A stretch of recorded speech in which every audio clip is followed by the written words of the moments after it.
جی بسم اللہ الرحمن الرحیم. السلام علیکم ڈیئر آل. کیسے مزاج ہیں آپ لوگوں کے؟ خیریت سے ہیں؟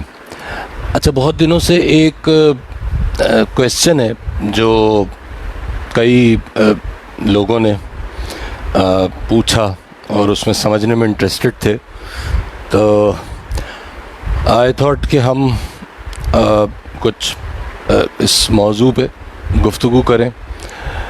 اور موضوع تو بڑا جانا پہچانا ہے. مشہور لفظ یا مشہور جملہ جو میرے خیال میں آج کے ہر نوجوان کے ذہن میں ہے، اور ہر نوجوان اس جملے سے متاثر ہوتا ہے، انسپائر ہوتا ہے، اور ایک بز ورڈ ہے جو بن گیا ہے، اٹس مائی لائف. یہ میری زندگی ہے، میں اس کو جیسے چاہوں جیوں، جیسے چاہوں بسر کروں، جیسے چاہوں گزاروں. It's my life.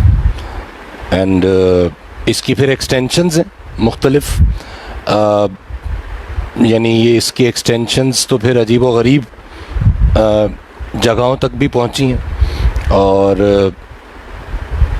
کچھ حقوق نسواں والوں نے اس کے بعد اس نعرے کو ایکسٹینڈ کیا. انہوں نے کہا جی اٹس مائی باڈی، ٹھیک ہے نا، میرا جسم ہے، میں اس کو جیسے چاہوں استعمال کروں. اس قسم کی چیزیں جس میں مزید جانا نہیں چاہوں گا.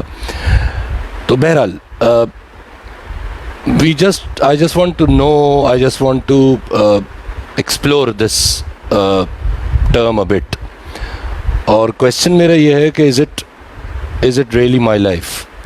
کیا یہ واقعی میری زندگی ہے؟ اچھا، بہت سارے ریفرنسز ہیں جو during the course of this talk میں دوں گا انشاءاللہ. میں کوئی اسکرپٹنگ ایز سچ نہیں کرتا ہوں کسی چیز کی. ایک خیال جو ذہن میں آتا ہے اس سے ریلیونٹ جو بھی بات سمجھ آتی ہے، نظر آتی ہے، اس پہ ہم بات کر لیتے ہیں. تو پہلی بات تو یہ کہ آسان بات سب سے پہلے کر لیں میرے خیال میں، اور وہ آسان بات یہ ہے کہ اگر میں کہتا ہوں کہ مثال طور پہ یہ جو چشمہ میں نے پہنا ہوا ہے یہ میرا چشمہ ہے، it's my, these are my glasses, تو اس کا مطلب یہ ہے کہ آسان لفظوں میں مجھے یہ قدرت حاصل ہے کیونکہ یہ چشمہ میرا ہے. میں اس کے ساتھ جو چاہے کروں، اس کو صاف رکھوں، اس کو گندا کروں، اس کو اٹھا کے نکال کے پھینک دوں، اس کو توڑ دوں، اس کو اپنے پیر تلے رون دوں، اس پہ میرا پورا اختیار ہے. اگر یہ چشمہ میرا ہے تو آپ کو ایز سچ کوئی اختیار نہیں ہے، آپ کو کوئی حق نہیں ہے کہ آپ مجھ سے استفسار کریں اور اس کے بارے میں انکوائر کریں کہ جی آپ نے اس کے ساتھ، چشمے کے ساتھ ایسا کیوں کیا یا اس کو کیوں توڑا. کیونکہ یہ میرا چشمہ ہے، میں اس کے ساتھ جو چاہے کروں. تو اسی طرح میری گاڑی، میرا گھر، یہ سب چیزیں اگر میری ہیں تو اس کا مطلب یہ ہے کہ مجھے مکمل اختیار ہے. میں ان کو جیسے چاہے استعمال کروں، ان کو آپٹیمائز کروں، ان کو آپٹیمم یوز کروں، یا I just go and break them away, کسی کو دے دوں، دے بھی سکتا ہوں، میری چیزیں، میرا اختیار ہے. تو اگر یہ زندگی میری زندگی ہے، if this life is really my life، تو پھر تو یہ ہونا چاہیے کہ ظاہر ہے اگر یہ جسم میرا ہے اور اس پہ میرا مکمل اختیار ہے تو چند باتیں لازمی ہونی چاہیے. ایک تو یہ کہ مجھے کبھی بیمار نہیں ہونا چاہیے. کون چاہے گا کہ وہ بیمار ہو؟ اور اگر یہ میرا جسم ہے، اس پہ میرا اختیار ہے، اس پہ میرا پورا زور چلتا ہے، تو پھر میں بیمار کیوں ہوتا ہوں؟ مجھے تو بیمار نہیں ہونا چاہیے، کیونکہ کیا کوئی چاہتا ہے کہ وہ بیمار ہو؟ بڑی بیماری کو تو چھوڑ ہی دیجیے، کینسر کو یا کسی اور اس طرح کی چیز کو. نزلہ زکام بھی کون چاہتا ہے کہ اس کو ہو؟ ہر آدمی ہر لمحے پرفیکٹ زندگی چاہتا ہے اپنی صحت کے حوالے سے. تو کوئی بھی نہیں چاہتا کہ وہ بیمار ہو، کوئی بھی نہیں چاہتا کہ وہ تکلیف میں آئے. تو پہلی بات تو یہ کہ اگر یہ جسم میرا جسم ہے تو پھر مجھے بیمار نہیں ہونا چاہیے، پہلا چیک پوائنٹ. ٹھیک ہے نا. تو اگر تو کوئی شخص اس حد تک اپنے جسم پر قادر ہے کہ وہ کہے جی میں آج سے ارادہ کرتا ہوں کہ میں کبھی بیمار نہیں ہوں گا، اور اس کے بعد وہ کبھی بیمار نہ ہو، تو اس کا تو یہ کہنے کا حق ہے کہ ایک انداز میں ایٹ لیسٹ وہ یہ تو کہہ سکتا ہے کہ اٹس مائی باڈی. ایک بات. اچھا چلیے، ایک تو یہ تو بات جسم کی ہو گئی. تو آپ یو نو کہ ایسا نہیں ہو سکتا، تو اس کا مطلب اٹس ناٹ مائی باڈی. اچھا، لائف تو بڑی چیز ہے، لائف میں تو باڈی ہے، لائف میں تو آپ کی انوائرمنٹ ہے، آپ کی سراؤنڈنگز ہیں، آپ کے اطراف میں موجود لوگ ہیں، آپ کے اطراف میں موجود ماحول ہے، موسم ہے، بے شمار چیزیں. تو از اٹ مائی لائف؟ پھر مجھے اپنے اطراف کے ماحول پہ، ہر چیز پہ کنٹرول ہونا چاہیے، مجھے ہر چیز پہ اختیار ہونا چاہیے. میری مرضی کے بغیر تو پھر پتہ بھی نہیں ہلنا چاہیے، کیونکہ یہ تو میری زندگی ہے. تو اس کے ایٹ لیسٹ جو میری سراؤنڈنگز ہے وہ تو میرے کنٹرول میں ہونی چاہیے. چلیں پوری دنیا، پوری یونیورس میرے کنٹرول میں نہ ہو، at least I should be able to control my surroundings at the least. So if I am able to do that, then I can proclaim that it's my life. ایسا بھی نہیں ہوتا. ہمارا تجربہ ہمیں یہ بتاتا ہے، ہر شخص کو یہ پتہ ہے کہ یہ نہیں ہوتا. وہ کسی حد تک تو وہ بھی اگر اس شخص میں بڑی ول پاور ہے، اسٹرینتھ ہے اور حکمت ہے، تو وہ اپنے اطراف میں چیزوں کو کسی حد تک اپنے کنٹرول میں رکھ سکتا ہے. لیکن ہر چیز ہر وقت آپ کے کنٹرول میں نہیں ہے، میرے کنٹرول میں نہیں ہے، اور دوسروں کا رویہ میرے کنٹرول میں نہیں ہے. میرے کنٹرول میں کوئی حادثہ نہیں ہے. حادثات ہو سکتے ہیں، کچھ بھی ہو سکتا ہے. تو یہ عام فہم باتوں سے ایک بات جو آسان سی سمجھ آئی وہ یہ کہ اٹس ناٹ مائی لائف. یہ میری زندگی نہیں ہے جس کو میں اپنی زندگی سمجھ رہا ہوں اور اس پہ اپنا اختیار سمجھ رہا ہوں. And I usually give a shut up call to everybody else کہ بھائی آپ کون ہوتے ہیں میری زندگی میں دخل دینے والے. اٹس مائی لائف، میں جو چاہوں کروں. تو شٹ اپ کال آپ نہیں دے سکتے. ہاں یہ ضرور ہے آپ کی ایک پرائیویسی ہے، اس کو آپ نے مینٹین رکھنا ہے. آپ اس پوری بات کا یہ مقصد نہیں ہے کہ اب آپ ہر ایک کو اپنی زندگی میں جو چاہے کرنے کی اجازت دیتے ہیں، وہ ایک الگ بحث ہے. لیکن یہ جو ایک خاص نوٹیشن ہے، خاص ڈکشن ہے کہ جس سے جو ہماری یوتھ ہے، بلکہ پوری دنیا کی یوتھ ہے، ایک اس کو خاص انداز کی ایک طرز فکر دی جا رہی ہے، دے دی گئی ہے کہ جی اٹس یور لائف، آپ جو چاہیں کریں. آپ مادر پدر آزاد ہیں، آپ چاہیں تو برہنہ حالت میں گھومیے، آپ چاہیں تو کھلے عام وہ سب کچھ کیجیے کہ جس کی کوئی مذہب، کوئی معاشرہ، کوئی اخلاقی قدر، کوئی کلچر، کوئی سوسائٹی اجازت نہیں دیتی. کم از کم وہاں کا کوئی سین آدمی، کوئی عقل مند آدمی، کوئی دانا آدمی تو اس کی اجازت نہیں دیتا. اور ہر جگہ irrespective of caste, colour, creed and religion, ہر جگہ ان حرکات و سکنات کو برائی کی نظر سے ہی دیکھا جاتا ہے اور ان کو برائی کے زمرے میں ہی ڈالا جاتا ہے. لیکن اٹس مائی لائف کے تحت آپ کو اجازت ہے کہ آپ جو چاہے کر سکتے ہیں. تو میرے خیال میں میری پچھلی وصالوں سے یہ بات واضح ہو گئی کہ فرسٹ آف آل تو it is not my life. میری ہوتی تو میرے کنٹرول میں ہوتی ہر چیز، وہ نہیں ہے. تو ظاہر ہے جو چیز آپ کے کنٹرول میں نہیں وہ آپ کی کیسے ہو سکتی ہے. یہ تو آسان سی بات ہو گئی. اللہ رب العزت نے پرپز آف کریشن کئی جگہوں پر قرآن حکیم میں بیان کیا. ایک آیت جو سب سے زیادہ کوٹ کی جاتی ہے اور جس میں بہت ہی مختصر اور جامع ترین بات اللہ سبحانہ و تعالیٰ نے فرما دی، وہ ہے وما خلقت الجن والانس لیعبدون. ہم نے نہیں پیدا کیا جن و انس کو مگر اپنی عبادت کے لیے. اچھا، یہ وہ عام فہم ترجمہ ہے جو عموماً آپ کو قرآن حکیم کے تراجم میں ملے گا کہ ہم نے نہیں پیدا کیا جن و انس کو مگر اپنی عبادت کے لیے. اچھا، لفظ عربی میں استعمال ہوا ہے لیعبدون. لیعبدون لفظ کی جو روٹ ہے، عربک لفظ، عربک میں الفاظ اپنی روٹ سے ان کے معنی نکالے جاتے ہیں. تو اس کی جو روٹ ہے وہ عین بے دال عبد ہے، ٹھیک ہے نا. اور اس کی بہت عمدہ علماء نے، خاص طور پہ پھر صوفیہ نے جو اس آیت میں لیعبدون کا مطلب لیا ہے، وہ کہتے ہیں کہ ٹھیک ہے عبادت والی بات بالکل ٹھیک ہے، غلط بالکل بھی نہیں ہے وہ، لیکن اور اس کی جب اس کے ریفائنمنٹ آف دا کانسیپٹ کی طرف جاتے ہیں تو وہ کہتے ہیں کہ نہیں خلق کیا اللہ نے جن و انس کو مگر اپنی عبدیت کے لیے۔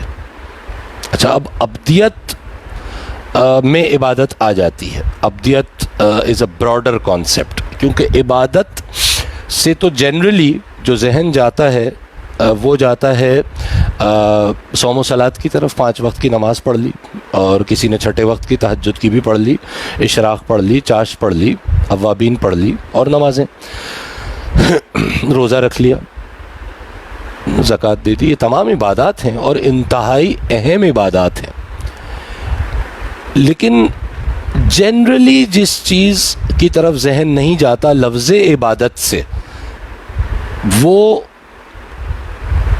اللہ کے بندوں کے حقوق، آپ کے ماحول کے حقوق جو آپ کے اوپر ہیں۔ تو اس لیے عبدیت کا جو لفظ ہے وہ زیادہ جامع ہے، زیادہ کمپریہنسو ہے۔ تو اللہ فرما رہے ہیں، اس کو یوں اگر ہم لیں کہ نہیں پیدا کیا ہم نے جن و انس کو مگر اپنی عبدیت کے لیے، تو یہ جو عبدیت ہے، عبد کون ہے؟ اس کے اگر آپ ڈکشنری میننگز دیکھیں تو عبد وہ شخص ہے جو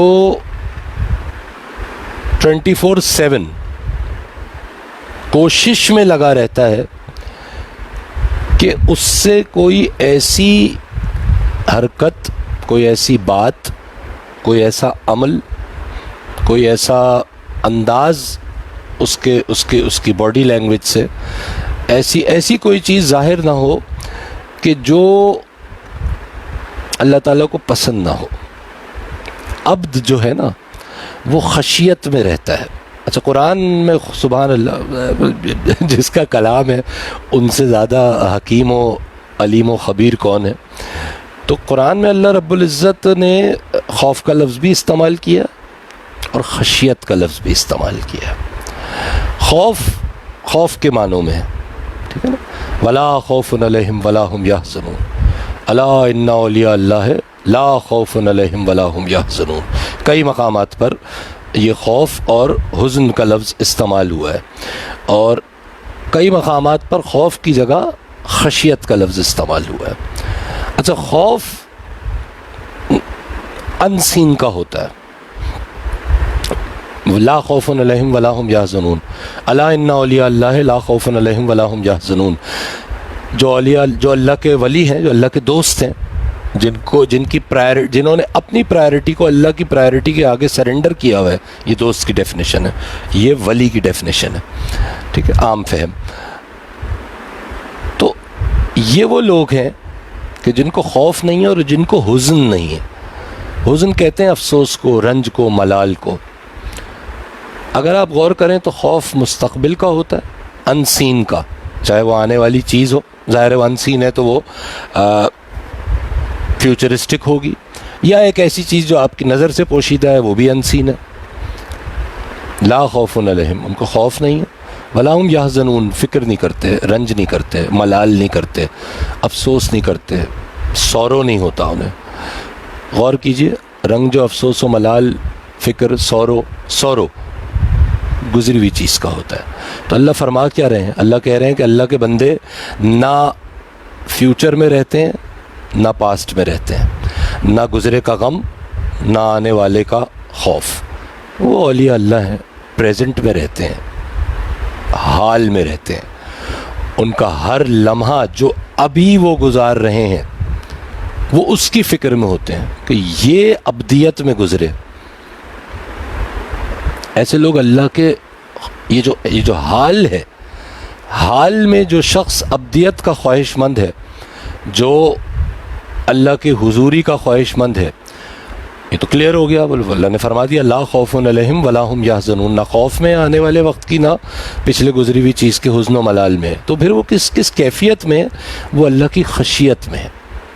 خشیت کو جنرل ٹرانسلیشن خوف ہی کی گئی ہے، جو ایک انداز میں ٹھیک بھی ہے، لیکن خشیت کو سمجھنا بہت ضروری ہے۔ خشیت فیئر نہیں ہے، بلکہ فیئر آف لو ہے. میں سگریٹ پیتا ہوں اپنے والد کے سامنے نہیں پیوں گا، اس لیے تھوڑی کہ میں اس عمر میں وہ مجھے کوئی تھپڑ ماریں گے، مگر احترام میں کہہ لیجئے، یا اصل بات یہ کہ میں یہ چاہوں گا کہ ایسا نہ ہو کہ اس عمل کی وجہ سے ان کی محبت مجھ سے چھن جائے یا اس میں کوئی کمی آ جائے. فیئر آف لو بہت خوبصورت جذبہ ہے، بہت خوبصورت فیلنگ ہے. تو یہ جو فیئر آف لو ہے نا، یہ ہے مومن کی کیفیت، جو حال میں زندہ رہتا ہے اور ابدیت اختیار کرتا ہے. مومن ہے، عبد ہے، ٹھیک ہے، عبدہ و رسولہ حضور اقدس علیہ السلام کے لیے استعمال ہوا ہے. دوسرا کلمہ شہادت میں نے گواہی، اشہد ان لا الہ الا اللہ وحدہ لا شریک لہ واشہد ان محمدً عبدہ و رسولہ. پہلے ابدیت ہے، رسالت اس کے بعد مقام ہے. رسالت کا بہت بڑا مقام ہے، لیکن رسول کے لیے تو پہلی شرط ہے کہ وہ عبد ہو. اپنے ماضی میں نہ رہ رہا ہو، اپنے مستقبل میں نہ رہ رہا ہو، اپنے حال میں ایک ایک لمحے پر اس کا چیک ہو کہ یہ لمحہ کہیں میں اللہ کی رضا اور ان کی اطاعت کے بغیر تو بسر نہیں کر رہا. اس بینچ مارک پہ ہمیں اپنی زندگیوں کو دیکھنا ہے. وقت کم ہے، یہ ذہن میں رکھیے، وقت کم ہے. دنیا کے حالات آپ کے سامنے نظر آ رہا ہے کہ وقت کم ہے. Is it my life? کیا یہ میری زندگی ہے؟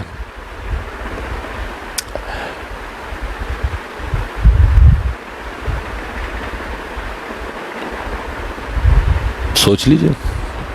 اگر میری زندگی ہے تو پھر آزاد ہیں، جو چاہیں کریں، ٹھیک ہے نا. اقبال، حضرت علامہ اقبال کے کچھ اشعار میں یہاں پہ لانا پسند کروں گا. فرما رہے ہیں کہ برتر از اندیشہ سود و زیاں ہے زندگی. اچھا، گھبراتے نہیں، اقبال کے اشعار میں لفظ مشکل ہیں. انشاءاللہ وقت کے ساتھ آپ سے ڈسکشنز اب جاری رہیں گے اللہ کے حکم سے، اللہ نے چاہا تو. اور ایک بیڑا بھی ہم نے اٹھایا ہے، فروغ اقبالیات فورم. ایک اس ملک کے ان ہمدرد لوگوں کے ذہن میں یہ چیز آئی کہ جو سمجھ رہے ہیں کہ اب نوجوانوں تک اسی سوشل میڈیا کے ذریعے، جہاں ان تک بہت سی خرافات پہنچ رہی ہیں اور بہت سی اچھی باتیں بھی پہنچ رہی ہیں، تو ایک ایفرٹ ہم بھی اس سلسلے میں کر رہے ہیں. تو اقبال، حضرت علامہ اقبال نے جس کو ہم اقبالیات کہتے ہیں، وہ صرف اقبالیات کا مطلب یہ نہیں کہ آپ کو اقبال کی شاعری یاد ہے. مجھے تو مشکل سے 2-3% بھی اشعار یاد نہیں ہوں گے، وقت پہ کچھ ذہن میں آ جاتے ہیں. تو اقبالیات تو وہ ایک اعلیٰ ترین فکر ہے، ایک اعلیٰ ترین سوچ ہے. اور اقبالیات دراصل قرآنیات ہے. تو جو فلسفہ ہے اقبال کا، وہ قرآن کا فلسفہ ہے. قرآن کے فلسفے کو اقبال نے اپنی فکر میں کچھ اس طرح سمو لیا کہ پھر اس کے بعد جو فرمایا تو وہ نارمل شاعری نہیں رہی. آپ کے سامنے آپ کی تاریخ ہے. مسلمان سو رہے تھے، ان کو باقاعدہ اس شاعری کے ذریعے جگایا گیا. اور مسلمان ویسے عموماً سویا زیادہ ہے. عجیب سی بات ہے، اس پہ کبھی بات کریں گے. اس کا بڑا ریزن ہے، اس کا بڑا بیک گراؤنڈ ہے. تو بہرحال یہ ایک الگ موضوع گفتگو ہے.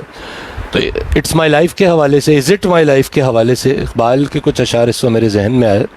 اقبال فرما رہے ہیں، برتر از اندیشہ سود و زیاں ہے زندگی، ہے کبھی جاں اور کبھی تسلیم جاں ہے زندگی. اچھا، بات کیا ہو رہی ہے؟ آہستہ آہستہ پڑھوں میں. برتر از اندیشہ سود و زیاں ہے زندگی. سود و زیاں، پروفٹ اینڈ لاس کی کیلکولیشن. اگر آپ غور کریں تو ہماری تو پوری زندگی پروفٹ لاس کی فلسفی پہ چل رہی ہے. اور ماڈرن دنیا کا تقاضا ہے کہ بھائی جس کام میں فائدہ ہے وہ کیجئے، جس کام میں فائدہ نہیں ہے وہ نہ کیجئے.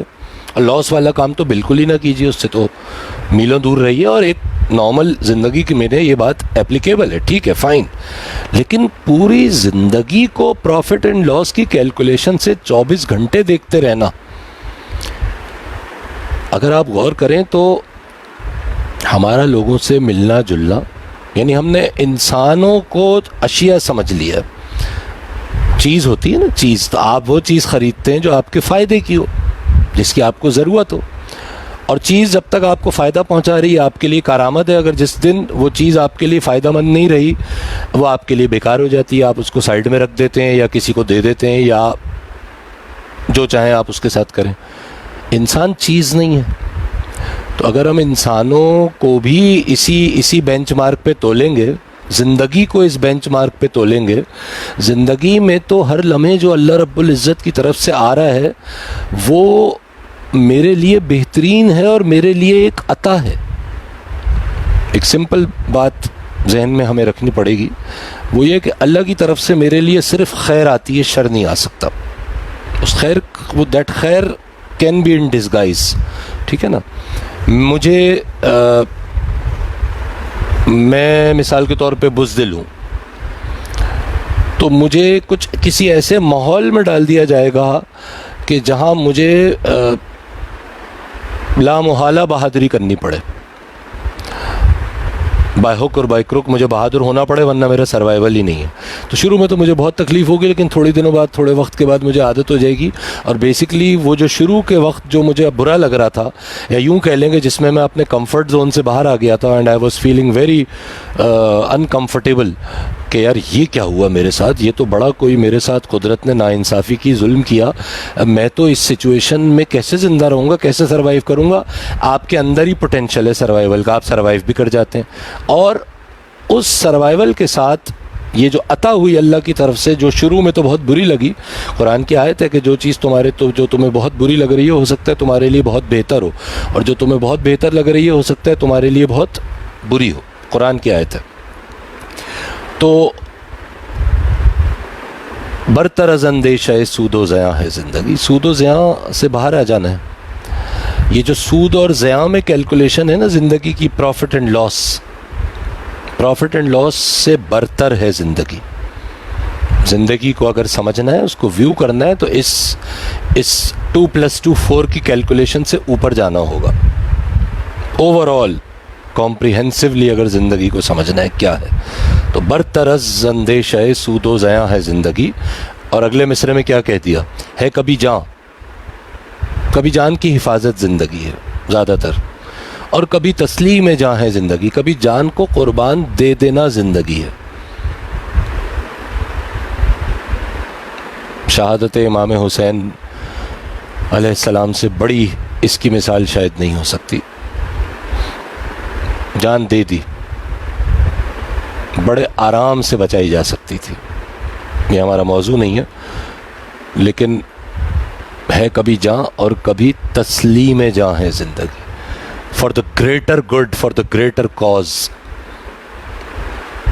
ایک شعر اور کہوں گا, مرگ حسین قتل حسین اصل میں مرگ یزید ہے, اسلام زندہ ہوتا ہے ہر کربلا کے بعد.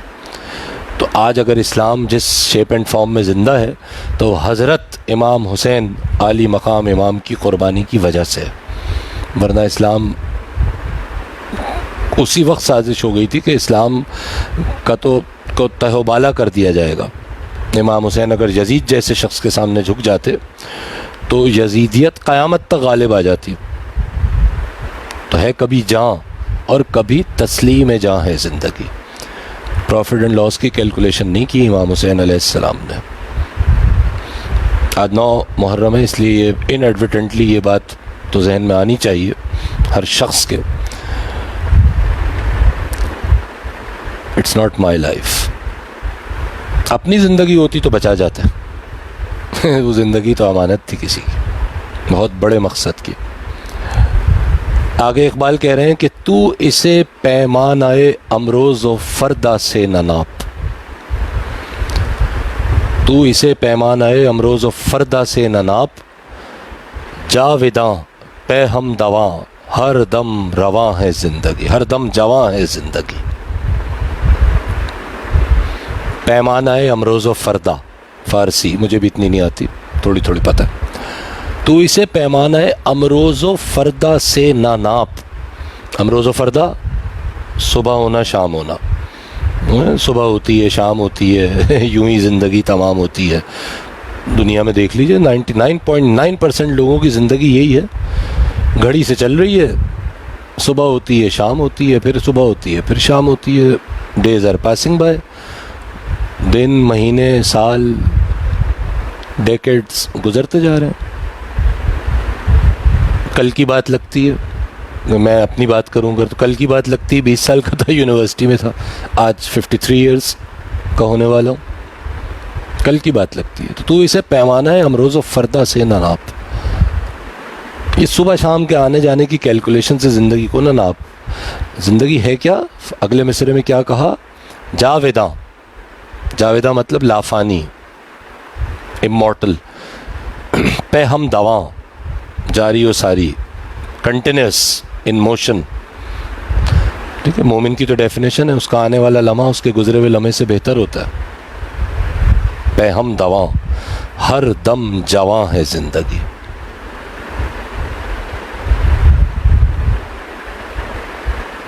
آفاقی سوچ جو رکھے گا, چلیے آفاقی نہ صحیح, ایٹ لیسٹ جو شخص اپنے بارے میں آج کی دنیا میں ضرور سوچنا ہے, کسی حد تک ضروری ہے, وہ بھی پلاننگ بھی کرنی ہے, بیوی ہے, بچے ہیں, فیملی ہے, وہ سب اپنی جگہ ہے. لیکن اس کی ہول سے اگر پوری زندگی دیکھتے رہیں گے اور ہر چیز کو اسی سے دیکھیں گے تو پھر ٹھیک ہے, پھر کہتے رہیں اٹس مائی لائف, ایسے ہی آئیں ایسے ہی چلے جائیں گے, کوئی مقصد نہیں, کچھ بھی نہیں. بعد میں کیا ہوگا اللہ بہتر جانتے ہیں. پورا موضوع ہے گفتگو کا سب کو, ہمیں تو الحمدللہ ہمارے دین نے بتایا ہے کہ کیا ہوگا. تو جاویداں پہ ہم دواں, ہر دم جواں ہے زندگی. اور اب جو شعر ہے وہ کمال غور طلب شعر ہے.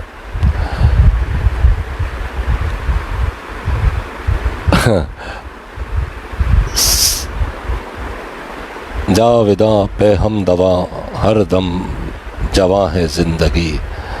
اور اپنی دنیا آپ پیدا کر اگر زندوں میں ہے, اپنی دنیا آپ پیدا کر اگر زندوں میں ہے, سر آدم ہے ضمیر کن فقاں ہے زندگی. بہت بڑا شعر ہے, بہت بڑی بات. کوشش کرتا ہوں سم اپ کرنے کی. اپنی دنیا آپ پیدا کر اگر زندوں میں ہے. اس کے پیچھے تو پتہ نہیں کتنی تھیوریز, وہ پچھلے ایک لیکچر میں ہم نے سب کانشیس مائنڈ, اس کی ری پروگرامنگ اور یہ ساری بات کی.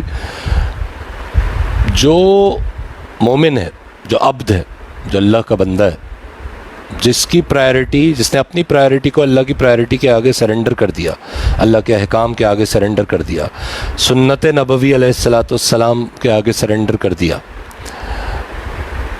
وہ اپنی دنیا آپ پیدا کرتا ہے اور وہی زندوں میں ہے. دوسرا مصرع اس کی پوری طرح وضاحت کرے گا. سر آدم ہے, سر آدم, سر کہتے ہیں راز کو, سیکرٹ. سر آدم ہے, آدم علیہ السلام کا راز ہے, آدمیت, آدمیت کا راز ہے. ضمیر کن فقاں ہے زندگی. قرآن الحمدللہ سب نے پڑھا ہے, تو کن فیکون اللہ فرماتے ہیں اپنے لیے کہ ہم جس چیز کا ارادہ کرتے ہیں تو کہہ دیتے ہیں کن, ہو جا, اور پھر وہ ہو جاتی ہے, یعنی فیکون. تو یہ جو کن فیکونی قوت ہے, یہ اللہ رب العزت کی قوت ہے. اللہ رب العزت کے علاوہ کسی میں یہ قوت نہیں کہ وہ ارادہ کرے اور صرف ارادے سے بغیر اسباب کے چیز وقوع پذیر ہو جائے, چیز ہو جائے. ٹھیک ہے, لیکن یہاں عجیب بات کہہ رہے ہیں اقبال, کہہ رہے ہیں کہ سر آدم ہے ضمیر کن فقاں ہے زندگی. ایک انداز میں اللہ رب العزت نے انسان کو, بنی نوع آدم کو, ایک لمیٹڈ ایکسٹینٹ تک کن فیکونی طاقت عطا کی ہے. میں اس وقت یہاں پہ یہ اینڈ ٹرانسمیشن فنش کر کے اس لائیو ٹرانسمیشن کو جب میں ختم کروں گا تو ختم کر دوں گا. تو یہ میں نے ارادہ کیا, اس کے بعد میں نے بٹن دبایا, ٹرانسمیشن ختم ہو گئی. اس حد تک تو جو میں نے ارادہ کیا اس کو پورا کرنے کا میں قابل تھا, بہت ہی محدود حد تک. ٹھیک ہے, کئی چیزیں آپ زندگی میں ارادہ کرتے ہیں, میں اس وقت کھانا کھا لوں, میں اس وقت سو جاؤں, میں اس وقت اپنے فیملی کے ساتھ انجوائے کروں, اور اللہ کی رحمت سے اس میں سے کئی چیزیں ہم کر پاتے ہیں. تو ایک محدود حد تک تو کن فیکونی ہر انسان کے پاس ہلکی سی بھی, یعنی 0.0000001% کن فیکونی اللہ نے تو اختیار کی صورت میں عطا کر دی. لیکن ظاہر ہے یہ تو وہ کن فیکونی نہیں ہے کہ جس کے تحت اللہ نے کن کہہ کے پوری کائنات کا نظام بنا دیا. یہ تو کسی شخص کے پاس نہیں ہے. آدم علیہ السلام کو اللہ رب العزت نے پوٹینشلی جو چیز عطا کی تھی، اللہ قرآن میں فرما رہے ہیں نا کہ ہم نے جب آدم کو بنایا تو فرشتوں نے کہا کہ یہ آپ نے جو مخلوق بنائی ہے یہ تو زمین میں فساد برپا کرے گی. تو اللہ نے فرمایا کہ جو ہم جانتے ہیں وہ تم نہیں جانتے ہو. پھر اللہ نے آدم علیہ السلام کو اسماء الحسنی سکھا دی ہے. اسماء الحسنی پہ ہم انشاءاللہ الگ بات کریں گے. آسان بات اس وقت اس شعر کو سمجھنے کے لیے یہ ہے کہ اسماء الحسنی جو آپ 99 صفاتی نام ہیں اللہ کے، ظاہری طور پہ جو 99 ہمیں پتہ ہے، صوفیہ کے نزدیک 11,000 اسماء حسنی ہیں. تو جو اسماء حسنی الرحمن الرحیم الملک القدوس السلام المومن المہیمن، یہ سارے اسماء ان کی بات ہو رہی ہے.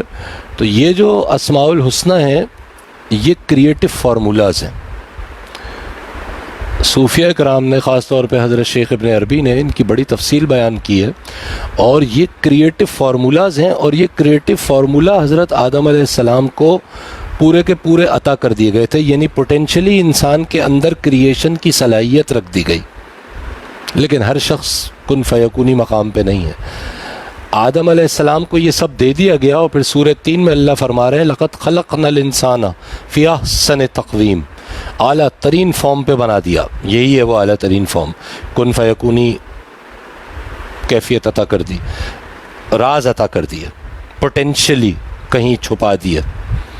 ثم رددناہ اسفل سافلین، اس کے بعد لویسٹ مقام پہ پہنچا دیا. اب یہاں سے دوبارہ اپنی ایفرٹ، اپنی جستجو سے پہنچو اس اعلیٰ مقام پہ.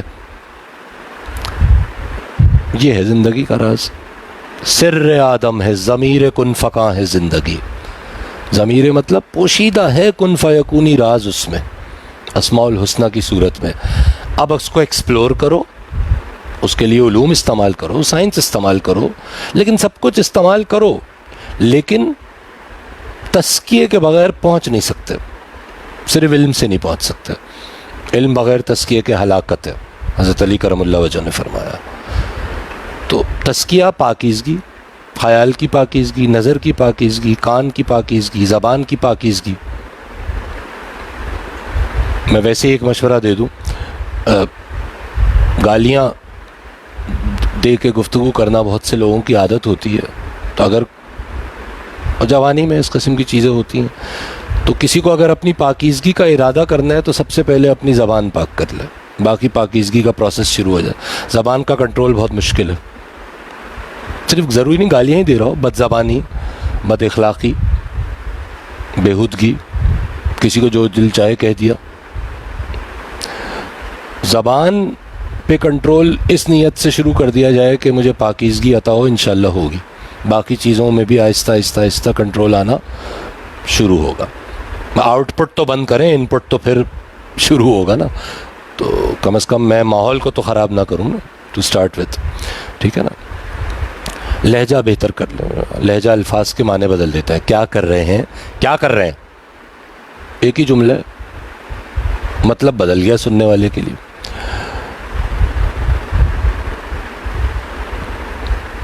برتر از اندیشہ سود و ضیاں ہے زندگی، ہے کبھی جاں اور کبھی تسلیم جاں ہے زندگی. اور تو اسے پیمانہ امروز و فردا سے نہ ناپ، جاوداں پہ ہم دواں ہر دم رواں ہے زندگی، ہر دم جواں ہے زندگی. اور آشکارا ہے یہ اپنی قوت تسخیر سے، آشکارا ہے یہ اپنی قوت تسخیر سے، اگرچہ ایک مٹی کے پیکر میں نہاں ہے زندگی. بڑی طاقت ہے انسان کو دی گئی ہے. تسخیر سخر لکم ما فی السماوات و ما فی الارض، اللہ فرما رہے ہیں تمہارے لیے مسخر کر دیا آسمانوں کو اور زمین کو، مسخر کر دیا. You have been given the potential to explore and conquer skies and whatever is there in the sky and the earth. تو آشکارا ہے یہ اپنی قوت تسخیر سے، اگرچہ ایک مٹی کے پیکر میں نہاں ہے زندگی. ہم چھوٹے سے اٹس مائی لائف ٹائپ کے فلسفوں میں الجھ گئے ہیں یا الجھا دیے گئے ہیں، اور الجھا آپ کو کوئی نہیں سکتا جب تک الجھنا نہ چاہیں. بس ہماری اس طرح کی گفتگو کا آبجیکٹو یہ ہے کہ شاید ہم سب کے لیے انکلوڈنگ مائی سیلف کوئی راہ کلیئر ہو. تو گھبرانا نہیں ہے. اور یہ میں وہ گھبرانا ہے نہیں کہہ رہا جو آج کل کہا جا رہا ہے، لیکن اللہ کے بندے گھبراتے نہیں ہیں، ٹھیک ہے نا. کھڑے ہو جاتے ہیں، ڈٹ جاتے ہیں، مقابلہ کرتے ہیں. سب سے بڑی جس شے سے مقابلہ ہے میرا، وہ میں خود ہوں راستے میں اپنے مثل چٹان حائل، نکلا میں جس لمحے سے اپنی تلاش میں ہوں راستے میں اپنے مثل چٹان حائل، نکلا میں جس لمحے سے اپنی تلاش میں ہوں. یہ اقبال کا شعر نہیں ہے، یہ میں نے کبھی کہا تھا. تو بہرحال بات یہ ہے کہ اٹس ناٹ مائی لائف. اگر میں یہ سمجھتا ہوں کہ یہ میری زندگی ہے تو میں خالق کائنات کا انکاری ہوں. ایک طرح سے شرکیہ جملہ ہے، ٹھیک ہے، کیونکہ میں شریک کر رہا ہوں خود کو اس ذات گرامی کے ساتھ کہ جس نے یہ زندگی مجھے دی ہے تحفتاً امانتاً، اور مجھے اس زندگی کے ساتھ اپنا تو بن. اقبال فرما رہے ہیں کوشش کرنی ہے، ٹھیک ہے، گھبرانا بھی نہیں ہے، کوشش بھی کرنی ہے، اور انشاءاللہ اللہ بڑی آسانی دیتے ہیں، بڑی آسانی دیتے ہیں. ہم سب کو اللہ اپنی حفظ و امان میں رکھیں، آسانی عطا فرمائے. اور آج کے زمانے میں بھی رہنا ہے، اس کے تقاضوں میں بھی رہنا ہے، اور ہاتھ کار وال تے دل یار وال، ہاتھ کام کی.